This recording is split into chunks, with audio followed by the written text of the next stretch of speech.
This is something that I'm really curious about. I'm afraid I'm going to have to talk about this. I've run out of anything to talk about. I'm afraid I'm going to have to talk about this a little bit. I mean, really, it's...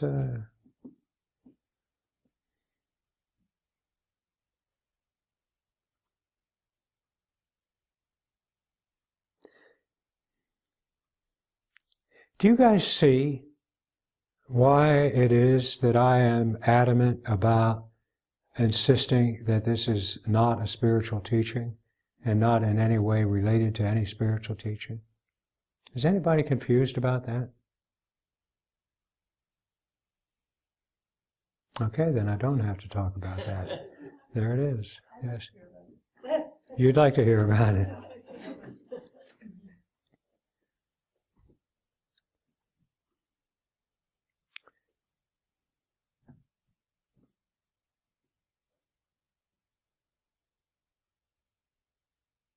Well, in the first place, it's not a teaching, because I don't really have anything to teach you, except this one act, and that hardly consists in a teaching. I have, like everybody else has, my own ideas about how to speak of the nature of reality and our relationship to reality and life and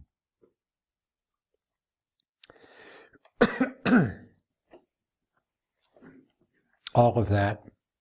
And I believe, and I don't believe, it's more than a belief, it's clear to me that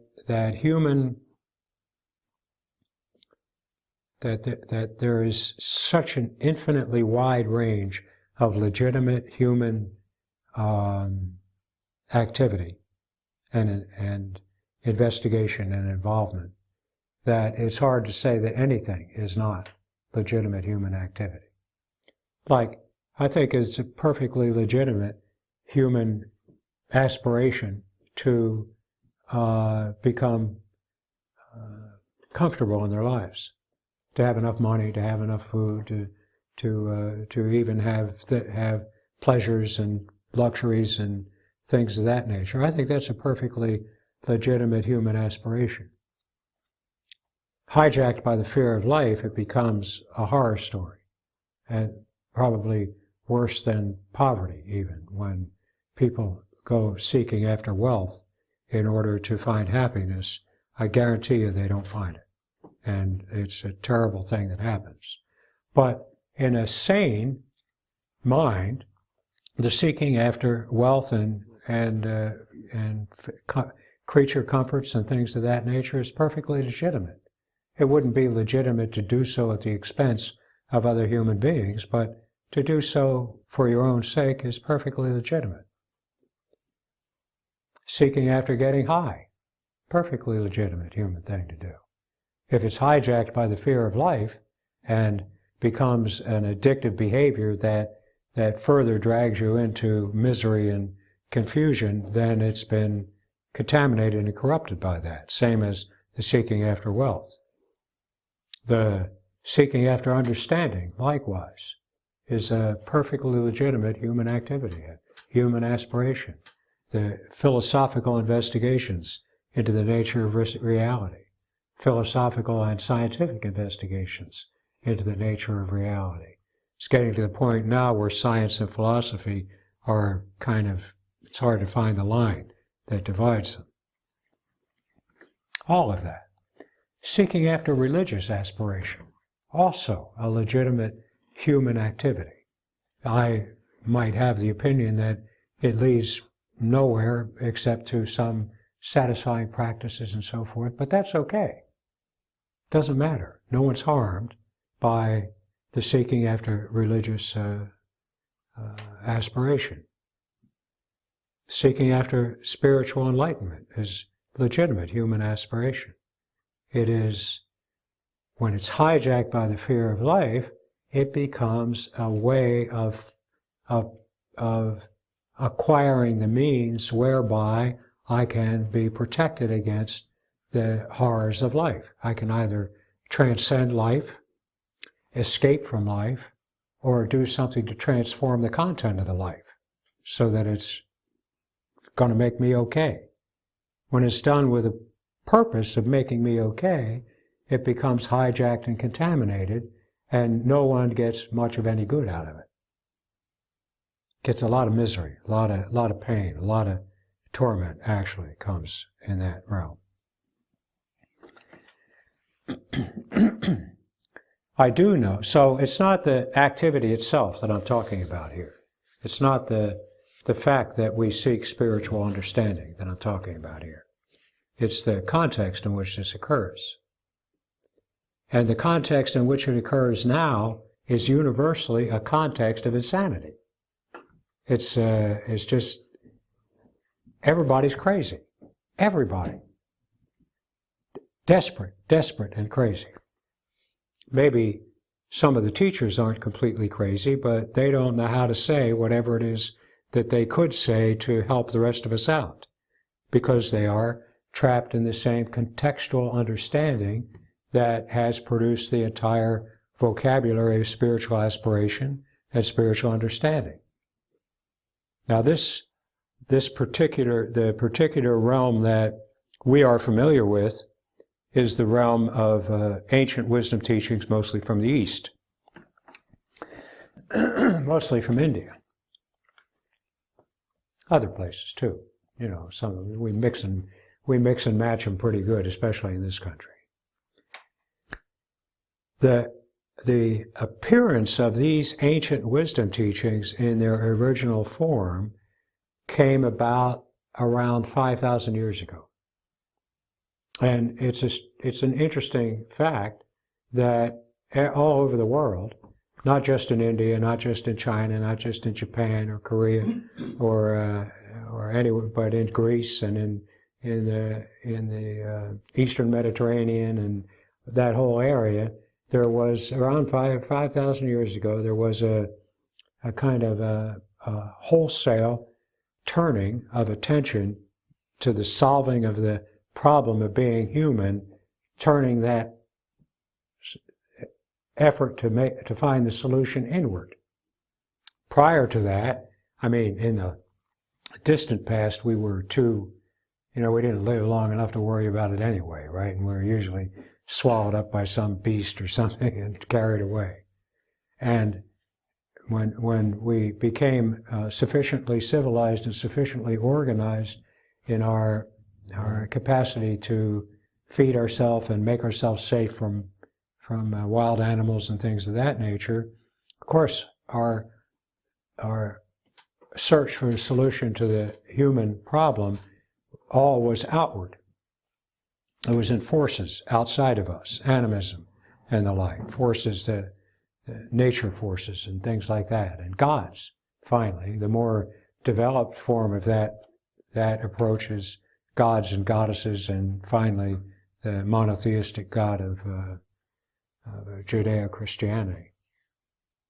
These are all outward solutions, all looking outward for some solution to the problem of being human. And then about 5,000 years ago, God knows why, this great turning happened, a great turning, in which all over the world, independent of each other, of course, this was 5,000 years ago after all over the world, the human creatures started turning inward, searching for a solution to the problem of being human. And it was at that time that the Vedas and eventually the Upanishads and all of that appeared in India and were crystallized as these wisdom teachings. Now, and they come down to us pretty much the same as they were when they were sitting around the fires talking about it. Pretty much the same point of view, the same collection of understandings driving them and so forth, as was the case 5,000 years ago when they first appeared. The reason for that is because they were perceived with some was some justification to be precious things that should be preserved and kept in their pure form in order that they could be passed down to others, other generations and other people in the purest form, because they were seen to be precious jewels of a gift that held within them somehow the power to free the individual human being if the individual human being was qualified to receive them, qualified by the history of their past lives or by their actions in the present, the things they did to mortify themselves and free themselves of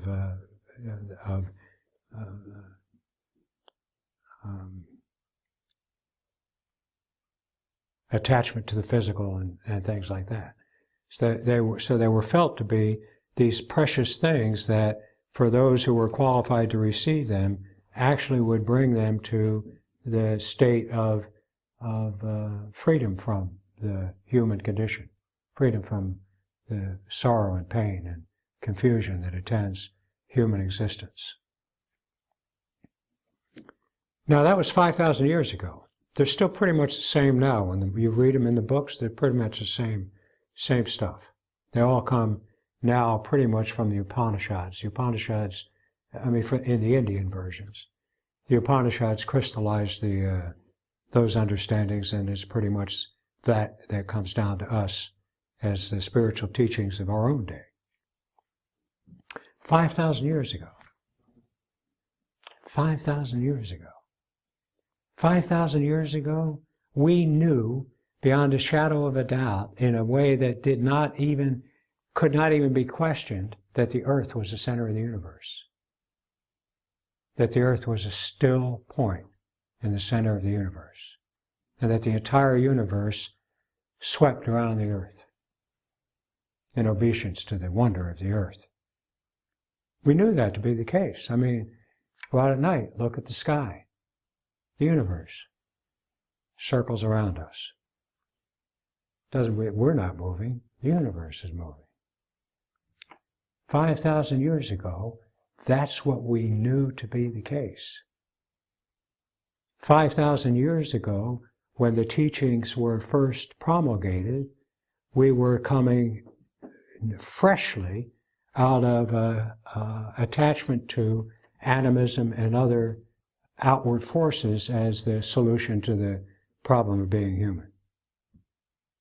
So that the turn inward was dramatic and powerful and an incredible gift to humanity.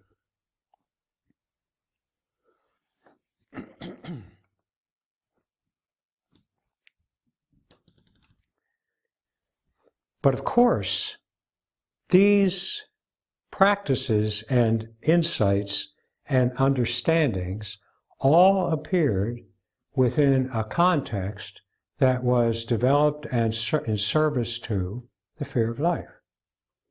Because 5,000 years ago, we still had the same way of being born, the same circumstances attended our arrival on this earth, whether at birth or not, the same, even worse, even less mitigated dangers and confusions and ignorance afflicted us then, and the fear of life was in us then. It's the fear of life that, and the kind of feeling of a antagonism between me and life itself, the kind of internal war that has appeared between me and my life, that has given rise to the well-honored tradition of the adversary. There's a feeling here that something's out to get me. And that's given rise in the religious and spiritual ideologies to the idea of an adversary, an enemy, something out there, or in even original sin. We did something wrong. We don't know what it was. We did something wrong for which we're paying.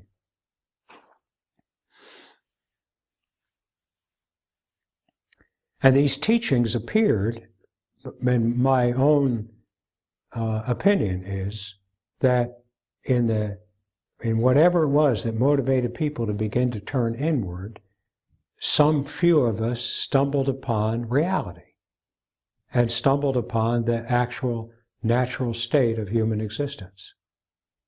And those few of us stumbled upon it within the context of, first of all, the fear of life, in which everything whatsoever is brought in and hijacked and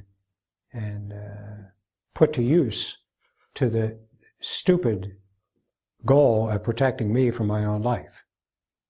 These teachings appeared in that same context, and they appeared in a context that of just coming from a very spiritualist kind of approach to life, animistic approach to life, and so forth.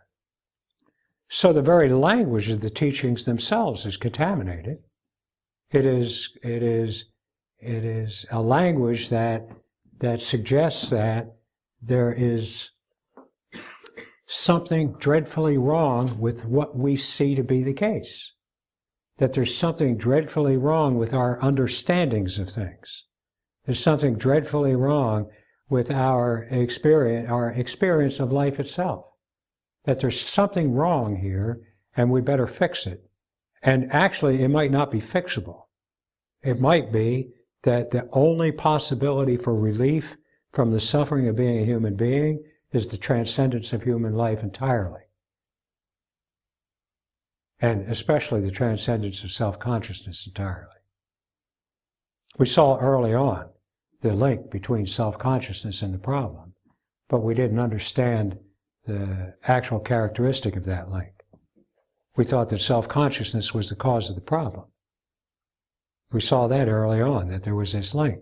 But we thought that self-consciousness was the cause of the problem, that the sense of me as a separate, distinct individual was what caused the problem.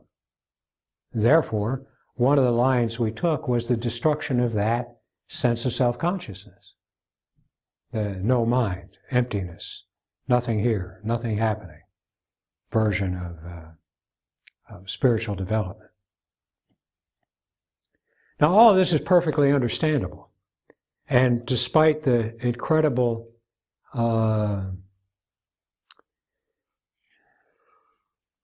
limitations that the experience that was available to those folks placed upon them, it wasn't like they could have done any differently.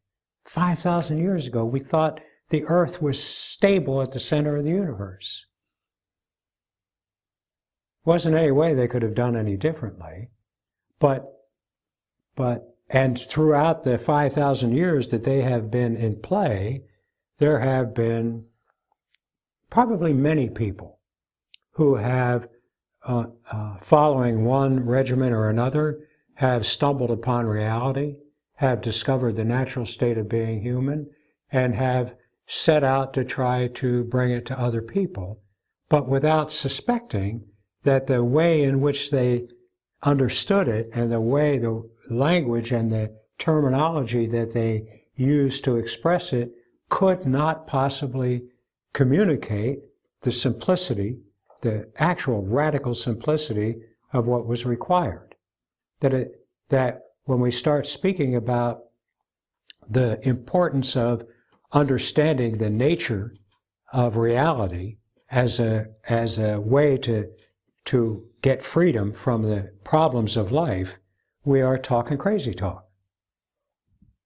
Really.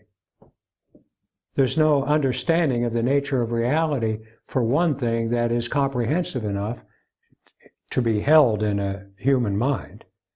And for another thing, the idea that understanding gives us anything is just, I'm sorry, not very smart. Understanding is a capacity we have that's human and extremely valuable and extremely satisfying when brought to bear on the things that are happening within our life. Like I understand that if there's clouds in the sky, it's probably going to rain. And that understanding is useful to me because then I'll bring an umbrella when I go outside. I have an understanding of a whole lot of things. I have even some understanding of things that have nothing to do with the physical nature of the way my life unfolds. I have understanding of some philosophies. I have understanding of something about mathematics. I have a little bit of understanding about physics and so forth, and those are all delightful and pleasant and pleasurable. They have no particular practical use to me, but they still give me pleasure and satisfaction.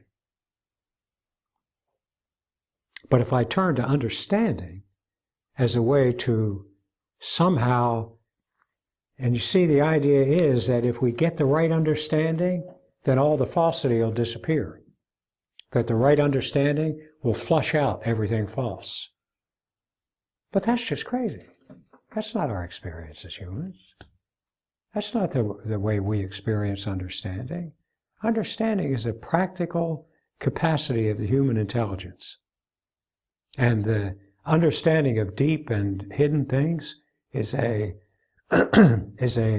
joyful and pleasurable pursuit to undertake. It doesn't give us anything. It doesn't change the fact that the rent's due. It doesn't change the fact that you could get sick. It doesn't change the fact that pain occurs. It doesn't change the fact that your children may be gone crazy and getting thrown in jail or something. It doesn't change any of that. No understanding changes that. It might give you a little more facility with which to deal with those circumstances that they arise, but understanding isn't going to make your life better. Isn't going to do away with the problem. Isn't going to do away with the sense that life is out to get you. Isn't going to do away with the sense that life just ain't worth living. So we come in here now to the 20th century, and these same teachings have been passed along for 5,000 years, pretty much undiluted. You know, we mess with them a little bit, especially now that they've come here to the wonder of the United States of America, where we mess with everything. We mess with them a little bit, but basically they're the same as they were when they were expounded around the campfires in northern India, way back when.